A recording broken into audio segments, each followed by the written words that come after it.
1988, Michael Jackson bought a massive piece of land in Santa Barbara, 2,700 acres. What was he going to do with it? Build a house? No. A fairy tale park, an amusement park, a zoo, trains, playgrounds, a movie theater, everything. The name, Neverland, Peter Pan's island, the place where children never grow up. Michael said, "This is my paradise. I'm going to live my childhood here."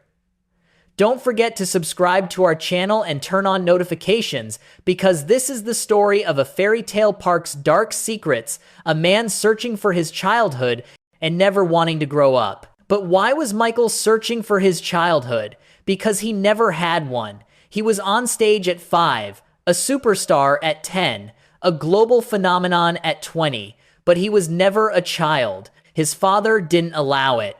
And that's why at 30, he built a fairy tale park to get his childhood back.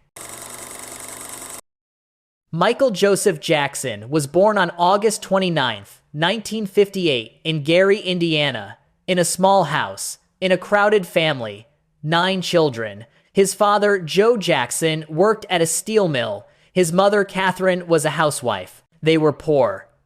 But Joe had a dream, to be a musician. At night, he played guitar in a band, the Falcons, but he never made it. He was disappointed. It didn't happen for me, but it will happen with my kids, he thought. 1963, Joe noticed his children had musical talent. Jackie, Tito, Jermaine sang. Joe said, "You're going to form a group." The Jackson 5 was born. The kids were young, but Joe didn't care. He made them rehearse every night. He was harsh. "You're going to be perfect, or you'll be nothing." 1964. Michael joined the group too. He was 6, the youngest, but the most talented. His voice was good. His dancing was good. Joe said, "Michael will be in front." The rehearsals were hard. They'd start after school. They'd go until 10 p.m., sometimes until midnight. The kids would get tired. "Dad, that's enough," they'd say. Joe would say, "There's no enough. You'll continue." When they made a mistake, Joe would take off his belt. He'd hit them. Michael got beaten the most because he was in front. "You're the leader, Michael. You can't make mistakes." Michael lived in fear. Every rehearsal was torture. Joe also made fun of Michael's nose. "Your nose is too big." A huge African nose. His brothers would laugh. "Big nose." Michael would look in the mirror. He'd cry.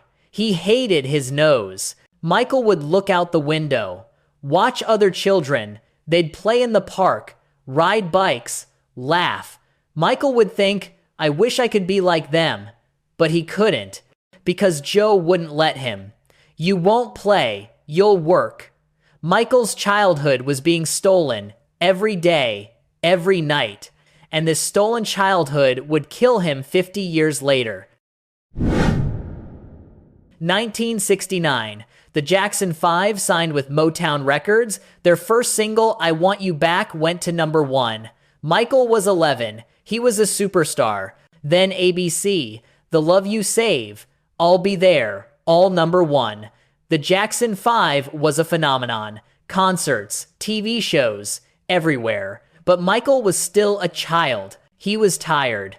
"I want to play," he'd say. Joe would say, "No, you'll work." The 1970s. Michael grew up, but he wasn't happy. There were problems in the group, arguments with his brothers, Joe's pressure. 1979. Michael started a solo career. Off the Wall album. It was successful, but it wasn't enough. Michael said, "I need to be bigger." 1982. Thriller album. It exploded. The best-selling album of all time. 70 million copies. Billie Jean, Beat It, Thriller. Every song a hit. Michael was a global phenomenon. Concerts sold out. He was making millions of dollars. He was 25. He was on top of the world. But success didn't bring happiness. Michael was lonely. He had no friends, no one he trusted. He was alone at home. "I have money, I have fame, but I don't have happiness," he'd say. He still didn't have his childhood, and he missed that childhood. 1984, Victory Tour, final tour with the Jackson 5. It ended. Michael said, "I'm leaving my family now. I'm going to live my own life." But how? With what? With whom? 1988. Michael saw a piece of land in Santa Barbara Sycamore Valley Ranch. 2,700 acres, a huge area, hills, trees, a lake. It was perfect. He bought it for $19.5 million. "I'm going to build a fairy tale park here," he said. He changed the name, Neverland Ranch, Peter Pan's Island, the boy who never grew up. Michael said, "I'm Peter Pan. I never wanted to grow up, but they forced me to. Now I'm taking my childhood back." He spent millions. He built an amusement park, Ferris wheel, swings, train tracks, playhouses, movie theater, video game room, zoo, giraffes, elephants, monkeys, peacocks, everything. It was finished in 1990. Neverland was ready. For the first time, Michael was happy at home. "This is my paradise," he'd say. He started inviting children, sick children, cancer patients, orphans, poor families, all free. "Come and have fun," he'd say. Thousands of children came. They'd play at Neverland. They'd laugh. Michael would play with them. He'd ride the Ferris wheel. They'd eat popcorn, watch movies. "I'm finally happy," he'd say. "Children don't judge. They don't want money. They just want to have fun. With them, I become a child too." But the world didn't understand this. The media started asking questions. Why so many children? Why are they staying at his house? What's happening there? Michael was upset. "I'm just doing something good. I'm giving children happiness. Why are you so suspicious?" But the suspicions grew, and finally the explosion came. May 1992. Michael had car trouble at a hotel. A man helped him, Evan Chandler. He was a dentist. In Los Angeles, he had a son, Jordan, 13 years old. Michael met them. Jordan liked Michael. "Can we meet?" Michael said, "Sure, come to Neverland." June 1992. Jordan and his family went to Neverland. They stayed. Michael was very happy. "I finally have a friend." Jordan started coming frequently, sometimes without his family, just with Michael. He'd stay at Neverland. They'd play games, watch movies, play video games. Michael would say, "Jordan is my best friend." He'd spend money, buy gifts, take him on trips. Evan Chandler was happy at first. "Michael treats my son well," but then he got uncomfortable. "Why is my son there all the time?" Jordan said, "Because Michael is not like you, Dad. He cares about me. You just yell." Evan got angry. August 1993. Evan took Jordan to a psychiatrist. "Did Michael do something to my son?" Jordan said no at first, but Evan pressured him, asked questions. Jordan got confused. Finally, he said, "Maybe. He touched me." Was it a lie? Was it true? Years later, Jordan said, "My father forced me. He wanted me to lie. But in 93, this was a bomb." Evan hired a lawyer. He blackmailed Michael. "Give me $20 million or I'll go to the police." Michael refused. "I didn't do anything." Evan went to the police. Late August 1993, the news leaked to the media. CNN made it a headline. Michael Jackson accused of child molestation. The world was shocked. Fans cried. The media went crazy. News every day. Accusations every day. Michael defended himself. "I'm innocent. This is a lie." But nobody listened. His image was destroyed. He wasn't king of pop anymore. He became child molester. Michael was devastated. He fell into depression. He started taking drugs, sedatives, sleeping pills, painkillers.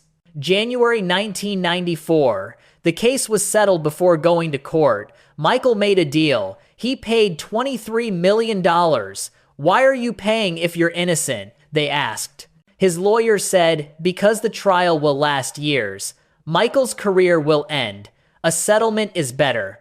But the settlement looked like guilt. His image was completely destroyed. Nothing was ever the same again. 2003. A new accusation. Gavin Arvizo, 13 years old, a cancer patient. He had stayed at Neverland. His family sued. Michael molested our child, Michael said. Again, another lie. But this time he went to court. He didn't run. I'm going to prove my innocence. 2005. The trial began. Santa Maria Courthouse. The media was crazy again. Hundreds of cameras in front of the courthouse every day. Michael went to court every day. He'd lost weight, around 110 pounds. He looked sick. The trial lasted 5 months. Witnesses came. Families testified. Former employees testified. Finally, the jury gave its verdict. Not guilty on all charges. Michael was innocent, but it was too late. His image was completely gone. His money was gone. His health was ruined. After 2005, Michael left Neverland. This place is a prison for me now. My fairy tale park turned into a nightmare. It was going to be sold in 2008. Foreclosure. He was drowning in debt. Millions of dollars in debt. Even Neverland had become an enemy. 2008 to 2009. Michael was living in Los Angeles, in a rental mansion, 100 North Carrollwood Drive. His children, Prince, Paris, Blanket, were with him. He had money problems. Debts were piling up. He needed a solution. This Is It concerts. London O2 Arena. 50 concerts. All sold out. Millions bought tickets. Michael is coming back. But Michael wasn't ready. He was weak, tired. He couldn't sleep. His doctor, Conrad Murray, was with him. He was a cardiologist. He was loyal to Michael. He'd come every night. Michael would say, I can't sleep, Conrad. Give me medicine. Murray would give him Valium first, then lorazepam, then midazolam. None of them worked. Michael would say, I need something stronger. Murray said, there's Propofol, but it's dangerous. It's a surgical drug. It's not used at home. Michael said, give it to me, otherwise I can't sleep at all. May through June 2009. Murray was giving Propofol every night. Michael would sleep, a few hours. Then he'd wake up, another injection, sleep again. It was dangerous, deadly. But Michael insisted, I can't sleep any other way. Murray was getting paid. $150,000 a month. He agreed. Propofol every night. Risk of death every night. And on June 25th, 2009, the risk became reality. June 24th evening, final rehearsal. At Staples Center, Michael was on stage, singing Billie Jean, dancing. The crew was amazed. Michael is great. But after rehearsal, he was tired. He went home, spent time with his children, then went up to his room, around midnight. Conrad, I can't sleep. Murray came. He gave him Valium first. It didn't work. Then lorazepam. It didn't work. Michael said, give me Propofol. Murray hesitated. Michael, it's dangerous. Michael said, give it to me. Otherwise, I can't sleep. Murray agreed. 10:40 a.m., June 25th. Murray administered the Propofol injection, 25 milligrams. Michael lay down on the bed, closed his eyes, fell asleep. Murray waited in the room. But then he went to the bathroom, made a phone call, called his girlfriend, talked. 10 minutes passed. He came back to the room. Michael wasn't breathing. No pulse. Murray panicked. Michael! Michael! He did chest compressions. It didn't work. He called 911. A man isn't breathing! The ambulance came. Too late. 2:26 p.m. UCLA Medical Center. Michael Jackson died. 50 years old. The world was shocked. CNN announced it live. Michael Jackson is dead. Millions cried. They danced in the streets, sang his songs. Billie Jean, Thriller, Beat It. The king of pop was gone, but his music remained. Michael Jackson was the greatest pop icon of all time. Thriller, the best-selling album. The Moonwalk, a revolutionary dance. Stage performances, legendary. But his life was a tragedy. His childhood was stolen. Joe Jackson beat him. Success came, but happiness didn't. He built Neverland, but the fairy tale turned into a nightmare. Accusations destroyed him. His image disappeared. Propofol killed him. At 50, too young. Peter Pan was the boy who never grew up. Michael didn't want to grow up either, but they forced him to. And finally, he died, without being a child. Neverland is still there. But Michael is gone. The fairy tale park is empty. The Ferris wheels have stopped. The animals are gone. Only memories remain. The story of a man searching for his childhood, and the story of never finding it. Forever.